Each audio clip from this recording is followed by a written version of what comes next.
more than ever, young second and third generation Latinos are in this huge mission to recover their roots. Yep. And get back to where they are.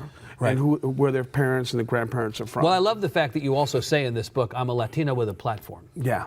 And so really your success is going to be judged to some degree by what do you do with that? Yeah, Because exactly. not everybody gets the same opportunity that you have. Yeah, you know, and again, you're talking about the platform, and I think it's safe to say we're talking about television, and Right. and I think. Although not only, but Yeah, yes, but not only that, largely. you know, my mentor was Paul Prudhomme, and Paul Prudhomme was one of the most recognizable chefs in the country, in the world, Yeah. by going to book festivals and going to the fancy food show and Right. shaking hands and making himself available. Not waiting for people to come to him, but going to them. Exactly. So let's come to that in a second, because I want to Yeah. talk about the personal stuff. So the second thing at the beginning of this book that I think announces it is you said food is the purest reflection of Latino culture or of Mexican culture. Mm-hmm. Talk about that. I mean, it seems self-evident to me, but it bears saying how Yeah. important food is to that emerging in our part of the world, Texas, right? Mm-hmm. We have an emerging Hispanic majority. We understand Hispanic culture a little bit better than places like Idaho, say, Yeah. right? Or Vermont. Yeah. Food is at the center of so much of that. Talk about that and why that is a driver of this story. Yeah, I think it's very safe to say that we all commune around the dinner table Yeah. and the kitchen table the way I grew up.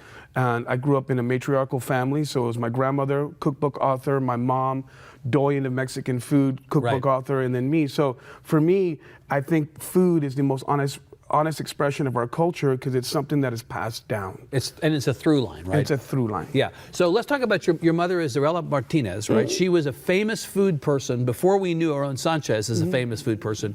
Your mother, really, a generation ago, was a big deal. Yeah, my mom. And moved you, you said, born in El Paso, moved you to New York at age 8. Yes, to Yes. go seek out her own dreams. Her own career, right. And you can imagine she was a divorced woman with twin boys, and she was a caterer and a social worker, was completely open to the idea of changing her life, and she wanted her name in lights. Yeah. She went to Louisiana, to New Orleans, met Chef Paul Prudhomme. He said, I have some friends that own a restaurant called Tavern on the Green in New York City, which was the highest grossing restaurant in the United States for 30 years straight. Right. This generation doesn't understand how important Tavern on the Green was. Yes. Right. It was right there across in Central Park. Right. The owner was Warner Leroy, who lived in the Dakota, two stories down from John Lennon.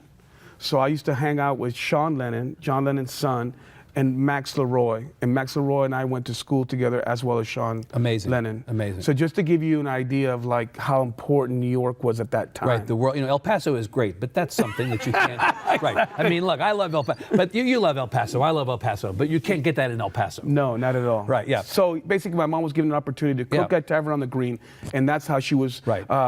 veiled and presented to the Right. New York. So that's the environment you grow up in. Yeah.